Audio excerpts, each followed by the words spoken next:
ஸ்ரீ வைஷ்ணவ சம்பிரதாயத்திலே லக்ஷ்மிபதியான நாராயணன் பரம்பொருளாக குலாவப்படுகிறான். அந்த பெருமானுக்கு எண்ணிலாத தேவிமார்கள் உண்டு. அவர்களிலே ஸ்ரீ பூ, நீளை மற்றும் கோதை அவர்கள் முக்கியமானவர்கள் என்று சொல்லுகிறோம். கோதை பிராட்டி சாக்ஷாத்து பூமியினுடைய அவதாரமாக ஸ்ரீவில்லிபுத்தூரிலே அவதரித்தவள். அவள் ஏன் பிறந்தாள் என்னால், வராகப் பெருமாள் பூமியை இடந்தெடுத்தார், மீட்டார், பூமியை காத்தார். அப்ப பூமி பிராட்டி ஒரு பிரார்த்தனையை வராகப் பெருமானிடத்திலே வைக்கிறாள். பெருமானே, நீ என்னை காப்பாற்றி விட்டாய், நம் மக்களை எப்போது காப்பாற்றப் போகிறாய் அப்படின்னு கேட்டாள். மக்கள்னு சொன்னால் நாம் தான், சம்சாரிகள். தாயார்னு சொன்னாலே குழந்தைகள் காக்கப்பட வேண்டும்ங்கிறதிலே உறுதியாக நிற்பவள். அதனால பூமி பிராட்டிக்கு ஆசை, தன் குழந்தைகளையும் பகவான் காக்க வேண்டும். காப்பதுன்னா என்னன்னா, நாம் பகவானை அடைவது, அதுதான் அவனாலே காக்கப்படுவது. அடைவதற்கு என்ன வழின்னு தெரிஞ்சாத்தானே அடைய முடியும். அதைத்தான் தாயார் கேட்கிறாள். அப்ப வராக பெருமான் சொல்றார், என்னை பாடினால் அடையலாம், என் திருநாமங்களைச் சொன்னால் அவசியம் யாரும் என்னை அடையலாம். பகவானிடத்தில் ஒரு அருங்குணம் உண்டு. அவர் யாரை வேண்டுமானாலும் சேர்த்துக் கொள்வார். நீ ஹிரண்யனுடைய பிள்ளையா, உன்னை சேர்த்துக் கொள்ள மாட்டேன்னு சொல்ல மாட்டார். நீ ராவணனுடைய தம்பியா, இங்கெல்லாம் வரவே கூடாது போன்னு சொல்ல மாட்டார். நீ யானையா, ஐயோ நீ ஒரு விலங்கு, உனக்கு நான் அனுகிரகம் பண்ண மாட்டேன்னு சொல்ல மாட்டார்.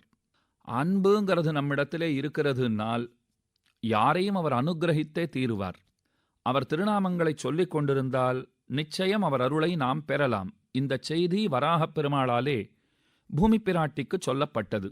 அப்போ பூமி பிராட்டி பிரார்த்தனை பண்றா, இதை நீ எனக்கு சொல்லிட்டே, என் குழந்தைகளுக்கு இதை போய் நான் சொல்ல வேண்டாவோ அப்படின்னு கேட்டாள். எப்படி சொல்ல போறேன்னு பெருமாள் கேட்டார். நான் பிறப்பதாக தீர்மானித்திருக்கிறேன். இதுவரைக்கும் நீர் போகிறச்சேலாம் நான் கூட வந்திருக்கேன். இப்போ நான் தனியா போகணும்னு ஆசைப்படுறேன், அனுமதி வேண்டும்னு கேட்டாள். பெருமாள் சொல்றார், நன்னா பிறந்து நீ மக்களுக்கு உபதேசம் பண்ணு. ஆனால் நான் சொல்றேன், நீ ஸ்ரீவில்லிபுத்தூரிலே தான் அவதரிக்க வேண்டும். பெரியாழ்வார் பெண் பிள்ளையாக வளர வேண்டும். நீ திருப்பாவையெல்லாம் பாடு. அந்த பாசுரங்களின் மூலமாக என்னை பாட வேண்டியதனுடைய முக்கியத்துவத்தை ஜனங்களுக்கு சொல்லு. பிற்பாடு நானே வந்து உன்னை கைப்பிடிக்கிறேன்னு சொன்னார். அப்படியே பூமி பிராட்டியார் ஆண்டாளாக அவதரித்து பெருமான் அவளுக்கு உபதேசித்த அந்த வார்த்தைகளை நமக்கு எடுத்துச் சொல்லி நம் அனைவரையும் திருத்தி பகவானுக்கு உரியவர்களாக ஆக்கினாள்.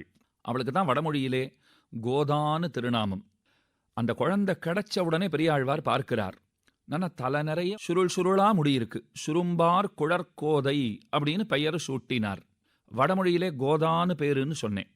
கோதான்னு சொன்னால் பூமாலைகளை தருமவள் அப்படின்னு அர்த்தம் உண்டு. அதே போல பாமாலை கொடுத்தவள்ங்கிற சிறப்பும் அவளுக்கு உண்டு. ஸ்ரீசூக்திகளை நமக்கு வாரி வழங்கியவள், அதாவது நல்ல வார்த்தைகளை, இனிமையான வார்த்தைகளை, நமக்கு நன்மை பயக்கக்கூடிய செய்திகளை நமக்கு தந்தவள். ஏன்னா திருப்பாவைன்னு பாடியிருக்கா, நாச்சியார் திருமொழின்னு பாடியிருக்கா. அப்படிப்பட்ட ஆண்டாளை பற்றி வேதாந்த தேசிகன் கோதாஸ்துதின்னு ஒரு கிரந்தம் இயற்றி இருக்கிறார். ஸ்துதினா துதின்னு தமிழில் சொல்கிறோம் பாருங்க, அதுதான் ஸ்துதி. கோதாஸ்துதி, கோதையை பற்றிய ஒரு துதி நூல் என்பது பொருள். இந்த ஸ்தோத்திரத்தை எவ்வவர்கள் அனுசந்திக்கிறார்களோ, அதாவது சொல்லுகிறார்களோ, அவர்களுக்கெல்லாம் நிச்சயமாக ஆண்டாளுடைய அனுக்கிரகம் கிடைக்குங்கிறத உறுதிப்படச் சொல்லுகிறார். ரொம்ப ரம்யமான கிரந்தம்.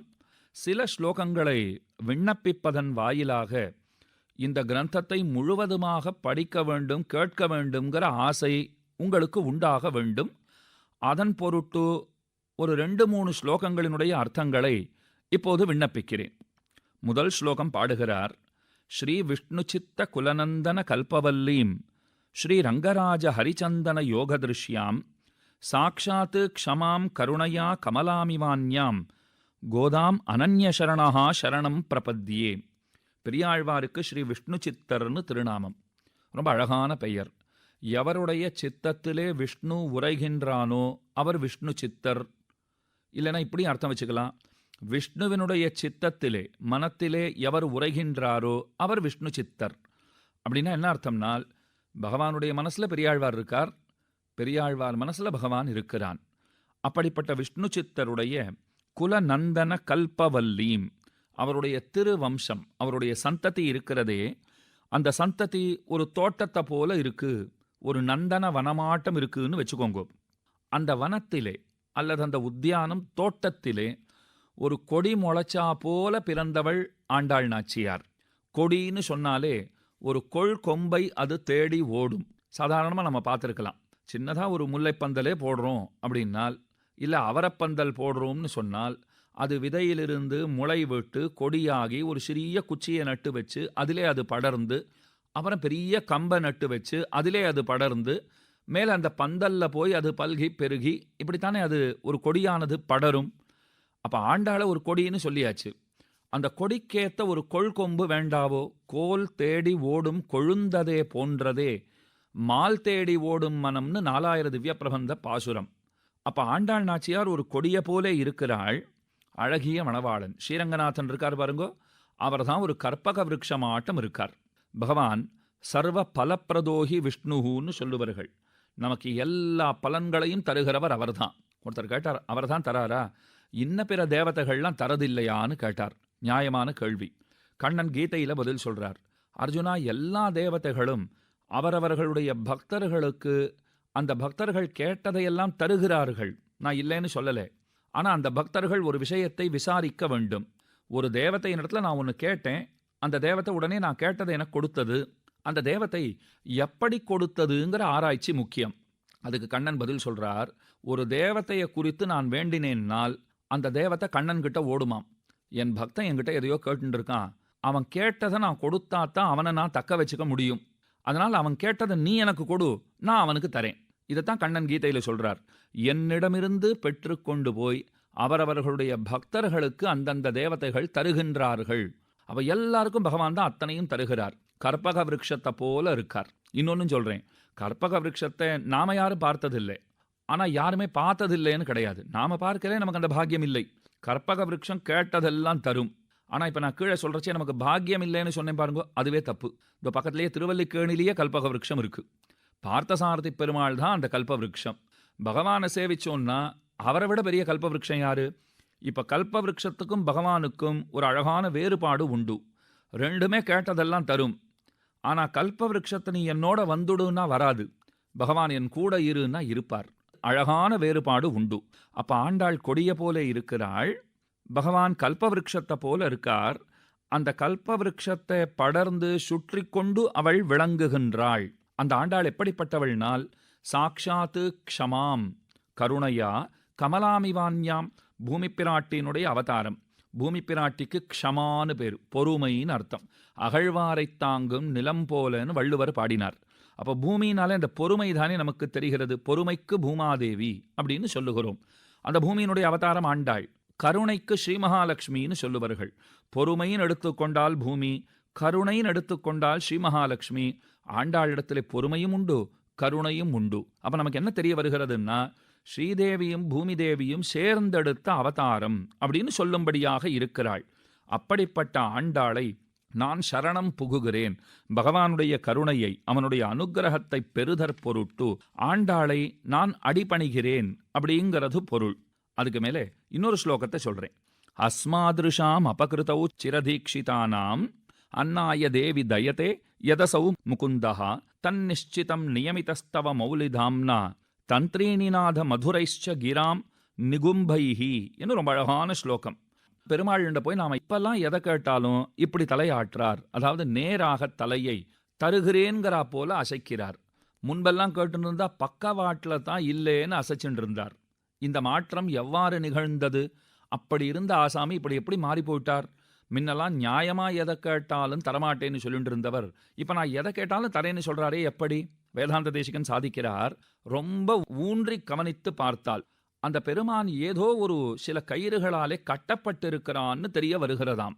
நுண்ணிய கயிறினாலே யாரோ கட்டி வைத்திருக்கிறார்கள். அது எதனால கட்டி போட்டிருக்கான்னா, பூமாலையினால கட்டப்பட்டிருக்கான், பாமாலையினாலும் கட்டப்பட்டிருக்கான். அந்த கயிறுகளை ஆண்டாள் பிடித்து கொண்டு ஒரு ஓரமாக அமர்ந்திருக்கிறாளாம்.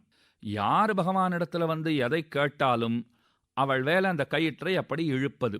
நீங்களாம் பொம்மலாட்டம்னு பார்த்துருப்பீங்கோ. அத்திரைக்கு பின்னாடி அந்த கயிறுகளை அவர்கள் இப்படியும் அப்படியுமாக அசைக்கிறார்கள்னால் அவர்கள் ஆசைப்பட்டா போலே அந்த பொம்மையும் அசைவுகளை கொடுக்கும். அப்ப பகவானை ஒரு பொம்மையாட்டம் தாயார் ஆக்கி வைத்திருக்கிறாள் ஆண்டாள் நாச்சியார். அதைத்தான் வேதாந்த தேசிகன் சொல்றார். முன்னெல்லாம் கேட்டா தரமாட்டேன்னுவார், இப்போ ஆமாம் தருகிறேன்னு தலையசைக்கிறார். பெருமாள் சொன்னாராம், எப்படி நீ மாறிட்டேன்னு கேட்டா, நான் எங்க மாறினேன், என்னை மாத்தி வச்சிருக்காங்கிறார். அப்ப ஆண்டாள் தான் சூடிக் கொடுத்த பூமாலைகளினாலும் பாடிக் கொடுத்த பாமாலைகளினாலும் இறைவனை தன் வசம் கொண்டிருக்கிறாள். அதனாலே அவளாலே நமக்கு சகலவிதமான அனுக்கிரகங்களையும் பகவான் செய்கிறார் அப்படின்னு காட்டுறார். அடுத்த ஒரு ஸ்லோகம் பார்க்கலாம். கோதாவரின்னு நதி கேள்விப்பட்டிருப்பீங்கோ. அந்த கோதாவரி நதிக்கு பல பெருமைகள் உண்டு. என்ன பெருமைன்னா, சில சமய விசேஷங்களிலே கங்கை முதலான நதிகளெல்லாம் கூட தங்களை தூய்மைப்படுத்திக் கொள்ள கோதாவரியிலே வந்து இறங்குமாம். கோதாவரிக்கு அத்தனை பெருமை. தேசிகன் ஒரே போடா போட்டுட்டார். கோதாவரியே உனக்கு ஏன் அத்தனை பெருமை தெரியுமான்னு கேட்டார். கோதாவரி கேட்டா, ஏன் நீங்களே சொல்லுங்களேன், எங்கள் கோதையின் பெயரை நீயும் சுமந்திருக்கிறாய், அதனாலே பெருமைன்னுட்டார். இப்போ கோதாவரின்னு சொன்னா முதல்ல கோதான ஆண்டாள் பேரும் அதில் வருதோ இல்லையோ, அதனால தான் உனக்கு பெருமை. எங்கள் கோதையின் பெயரை நீ சூடியிருக்கவில்லைன்னு சொன்னால் கோதாவரியே உன் பெருமை ஒரு வரிக்கு அடங்கிவிடுங்கிறார். இப்போ வரிக்கடங்காத பெருமை ஏன் இருக்கு? கோதையினுடைய திருநாமத்தை சுமப்பதாலே. அதனால தான் உனக்கு இந்த பெருமையே ஏற்பட்டிருக்கிறது அப்படின்னு கொண்டாடுகிறார். முக்கியமான ஒரு ஸ்லோகத்தையும் சொல்கிறேன். ஆண்டாளுக்கு சுயம்வரம் முடிகிறது. ஸ்ரீரங்கநாதனுடைய கல்யாணம்னு தீர்மானம் ஆயிடுத்து. ஒரு கல்யாண வீடுனாலே கலகலன்னு இருக்கும் இல்லையோ, அந்த பெண்ணை சுற்றி தோழிமார்கள்லாம் இருப்பா. அதை வேதாந்த தேசிகன் என்ன அழகாக சொல்கிறார் பாருங்கோ. இப்போ உங்கள் மனத்திரையில் மனக்கண்ணாலே ஆண்டாளுடைய கல்யாணம்னு வச்சுக்கோங்க, தோழிகள்லாம் பக்கத்தில் இருக்கா. அப்போ ஒரு தோழி சொன்னாலாம், கல்யாணம் பண்ணிக்கிறது தான் பண்ணிக்கிறேன், உனக்கு வேற மாப்பிள்ளையே ஆப்பிடலையான்னு கேட்டாலாம். ஆண்டாள் அப்படி நிமிந்து பார்த்தா, ஏன் அவருக்கு என்ன குறையினால், ஐயோ அவர் தான் இருக்கிறதுலையே வயதானவர், ஒரு வயசான ஆளை போய் கல்யாணம் பண்ணிட்டு இருக்கியே, என்ன வயசானவர், மற்ற பேருக்காவது ஜாதகம்னு கிடைச்சிடும், அவருக்கு ஜாதகமே கிடையாது. ஏன்னா சனாதன புருஷர், புராதன புருஷர், அவர் தான் ஆதி, அவருக்கு எங்கே இருக்குது ஜாதகம், ஜாதகமே இல்லாத ஒரு கிழவனை கல்யாணம் பண்ணிட்டு இருக்கே அப்படின்னு ஒருத்தி சொல்லிட்டா. இன்னொருத்தி சொன்னா, கல்யாணம் பண்ணிட்டு போச்சே சீதனம்னு சொன்னால் பெட்டி படுக்கை இதெல்லாம் வாங்கி அனுப்புவா. பெருமாள் என்ன சொல்லிட்டார், படுக்கையெல்லாம் எடுத்துன்னு வர வேண்டிய தேவையே கிடையாது, எனக்கு எப்போதும் ஒரே படுக்கை தான் அப்படின்னார். சரி, ஏதோ வசதியாக படுக்க வச்சிருப்பார் போல் இருக்கு, பக்கத்தில் அமர்ந்து அவரோட பேசலாம்னு நினச்சிட்டு இருந்தா அவர் ஆதிசேஷனை காண்பிச்சு இதுதான் படுக்கைங்கிறார். ஐயோ, படுக்கையே புஸ்ஸு புஸ்ஸுன்னு விஷத்தை கக்கின்றிருக்கிற ஆதிசேஷன், பயமா இருக்கேன்னா ஒருத்தி.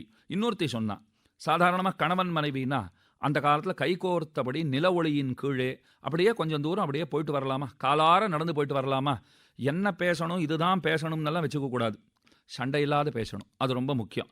அப்படியே ஏதோ சந்தோஷமாக போனாலும் சண்டை போட்டு வந்தாலாம்னு இருக்கக்கூடாது, சந்தோஷமாக போயிட்டு சந்தோஷமாக வரணும். இந்த நாள் என்ன சொல்கிறா, ஒரு லாங் டிரைவுங்கிறா, அப்படியே போயிட்டு வருவோம், கார் எடுத்துன்னு எங்கே போகிறோம் தெரியக்கூடாது, நாம் 2 பேர் அப்படியே போயிட்டு வரலாம்.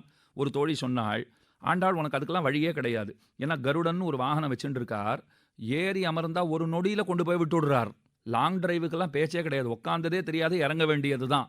அப்போ அவர் மூஞ்சி பார்த்து பேசுறதுக்கு கூட வாய்ப்பில்லை என்று இப்படியெல்லாம் விசேஷமாக வருணிக்கிறார். மொத்தத்திலே ஆண்டாளுடைய அனுகிரகம் இருந்தால்தான் நம்மவர்களுக்கு பெருமானுடைய அனுகிரகம் கிடைக்குங்கிறதை இந்த ஸ்தோத்திரத்தாலே அவர் விசதமாக அருளிச் செய்கிறார். உங்கள் அனைவருக்கும் கூட இந்த ஸ்தோத்திரத்திலே ஒரு நல்ல தெளிவு ஏற்பட்டு ஆண்டாள் நாச்சியாருடைய அனுகிரகமும் ஏற்படுவதாகுக.